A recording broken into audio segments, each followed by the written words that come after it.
अन्य महत्वपूर्ण समाचारनी बात करिए तो महाराष्ट्रना तलासरीमां रोड पर हवामां उड़ी कार। पूर झड़पे जती कार अचानक हवामां उछળી। आरसीसी रोडमां अधूरा पेचवर्कना कारणे बनी घटना।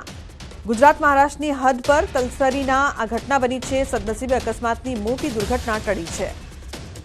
સમગ્ર ઘટના અહીં સામે આવી હતી। ગુજરાત મહારાષ્ટ્રની હદ પર અકસ્માત। સદનસીબે અકસ્માતમાં મોટી દુર્ઘટના ટળી હતી।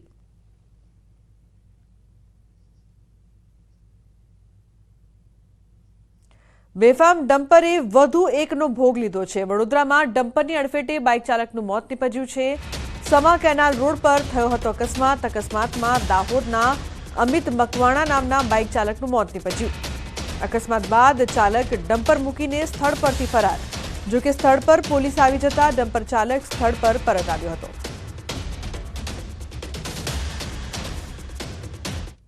अन्य समाचार वडोदराथी मिनी कॉल सेंटरनो पर्दाफाश थयो छे। करजणना हलदरवाथी झड़पायुं कॉल सेंटर। पोलीसे 9 शख्सोनी करी छे धरपकड़। ग्राहकोने शेरबजारमां वधु वळतरनी आपता लालच। મહેસાણા નાગરિકો સાથે ઠગાઈનો આરોપ।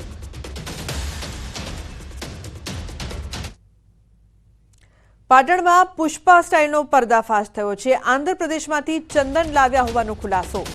2.5 કરોડનું 4.5 ટન ચંદન હોવાનો ખુલાસો થયો છે। ચંદનની ચોરી કરનાર 3 શખ્સોની અટકાયત।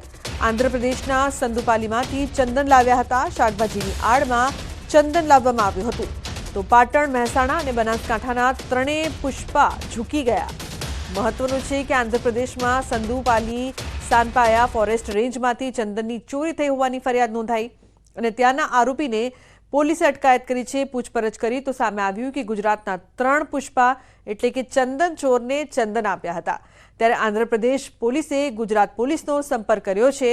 ગણતરીના સમયમાં જ આ ત્રણેય પુષ્પા ઝૂકી ગયા અને એક પછી એક ખુલાસા થવા લાગ્યા।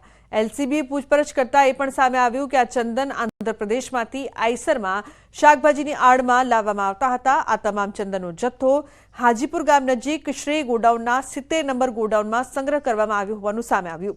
આ ચંદન 1-2 લાખ નહીં પરંતુ 4.5 ટન ચંદન આશરે 2.5 કરોડ રૂપિયાનું હોવાનું સામે આવ્યું।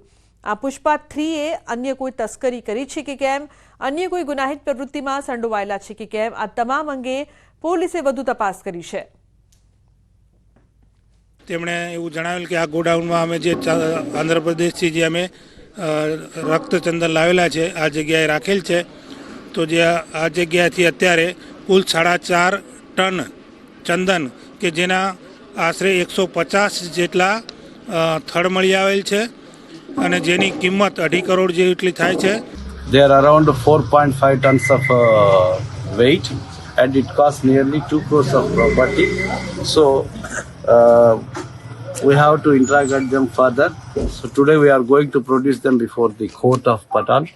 Then we will take him to Tirupati for further investigation. તો ગુજરાતના વડોદરાના ગેસ રિફિલિંગ કૌભાંડમાં મોટા ખુલાસા થયા છે। ગેસ કૌભાંડમાં એજન્સીની માલિકની સંડોવણી બહાર આવી। સિલિન્ડરના ડિલિવરી ચાર્જ પોસાતો ન હોવાથી ચોરી કરવામાં આવી। ખુદ ગેસ એજન્સીનો માલિક જ ચોર નીકળ્યો।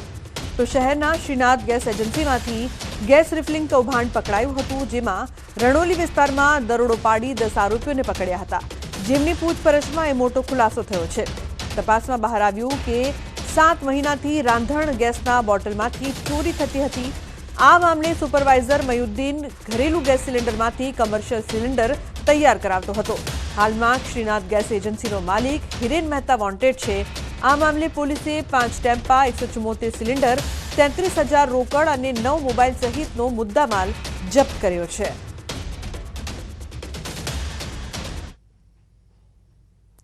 અમદાવાદ પોલીસની નવી પહેલ સામે આવી છે। રિવરફ્રન્ટ પર પોલીસ ઇલેક્ટ્રિક સ્કૂટરથી કરશે પેટ્રોલિંગ। મહિલાઓની સુરક્ષા અને મોર્નિંગ વોક માટે આવતા લોકોની કરશે સુરક્ષા।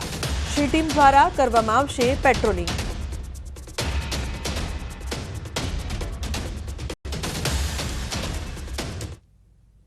अन्य समाचार भावनगरथी वल्लभीपुर तालुका पंचायतनी बेदरकारी सामे आवी छे। रेकॉर्ड रूमनी अवदशा सामे आवी। महत्वना दस्तावेजो रझळती हालतमां जोवा मळ्या। कचेरीनी पाछळना भागे पस्तीनी जेम जोवा मळ्या। दस्तावेजोने कचरानो ढगलो बनावी देवायो। महत्वनी फाइल रझळती हालतमां जोवा मळी हती।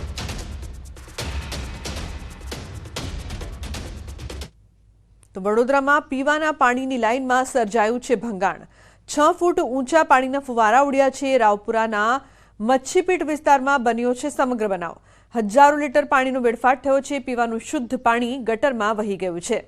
એક તરફ નાગરિકોના પીવાના શુદ્ધ પાણી માટે વલખા, તો બીજી તરફ પાણીનો વેડફાટ થતા તંત્રની કામગીરી સામે સવાલો ઉઠ્યા. તો બનાસકાંઠાના થરાદમાં નહેરમાં પાણી છોડવાની યોજનાનો થયો છે ફિયાસ્કો.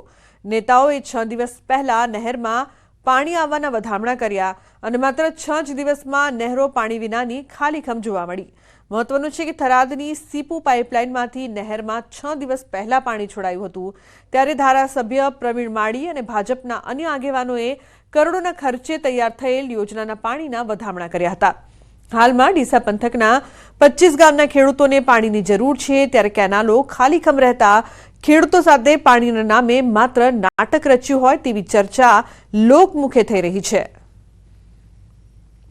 દરેક યોજના બનાવતા હોય છે. એના જ ભાગરૂપે આજે થરાદ સીપુની લાઇનમાંથી જે 25 ગામ ડીસા તાલુકાના જે સિંચાઈથી વંચિત રહેતા હતા, જે સીપુ આધારિત ડેમ આધારિત જે હતા, પરંતુ વરસાદ ઓછો પડવાના કેચમેન્ટ એરિયામાં ઓછો પડવાના લીધે એ સિંચાઈ નથી થતી. એને નર્મદાથી કનેક્ટ કરી નર્મદા મૈયા આ વિસ્તારની અંદર આવે અને સિંચાઈ થાય એવા ઉમદા હેતુ સાથે જે યોજના મંજૂર કરી હતી એનું આજે લોકાર્પણ કર્યું છે. તો વડોદરાના સમા બ્રિજના વિવાદ બાદ ભાયલી અને વાસણા ખાતે બનતા બ્રિજને લઈને વિવાદ સામે આવ્યો છે અને સ્થાનિક લોકો સહિત ધારાસભ્ય દ્વારા પણ બ્રિજ ન બનાવવા માટે રજૂઆત કરવામાં આવી છે. લોકો કહી રહ્યા છે કે વાસણા રાણેશ્વર ચોકડી પાસે બ્રિજની કોઈ જરૂરિયાત નથી. નાના મોટા દબાણો હટાવી દેવામાં આવશે તો પણ ટ્રાફિક સમસ્યાનો હલ થઈ જશે અને જો બ્રિજ બનાવવામાં આવે તો વેપારીઓને પણ મોટા પાયે નુકસાનની ભીતિ સેવાઈ રહી છે. આથી લોકોએ પોતાના કોમ્પ્લેક્સ બહાર રાજકીય પક્ષોને વોટ નહીં આપવામાં આવે તેવા બેનરો પર લગાવીને વિરોધ કર્યો છે. આ સાથે ધારાસભ્યએ પણ બ્રિજ ન બનાવવામાં આવે તેવી રજૂઆત કરી છે. ત્યારે કમિશનરે તમામની રજૂઆતોને ધ્યાનમાં લઈને અમે વધુ અભ્યાસ કરીશું, જરૂર જણાશે તે પ્રકારની કાર્યવાહી કરવામાં આવશે તેવું કહ્યું છે. આ તમારો જે બ્રિજ છે એ બ્રિજ જે તૈયાર થશે ત્યાં સુધી લગભગ તો ત્યાં આગળ એટલું બધું બાંધકામ થઈ ગયું હશે કે પાણી નર્મદા કેનાલમાંથી ત્યાં છોડવું જરૂરી નહીં હોય એવું થઈ જશે.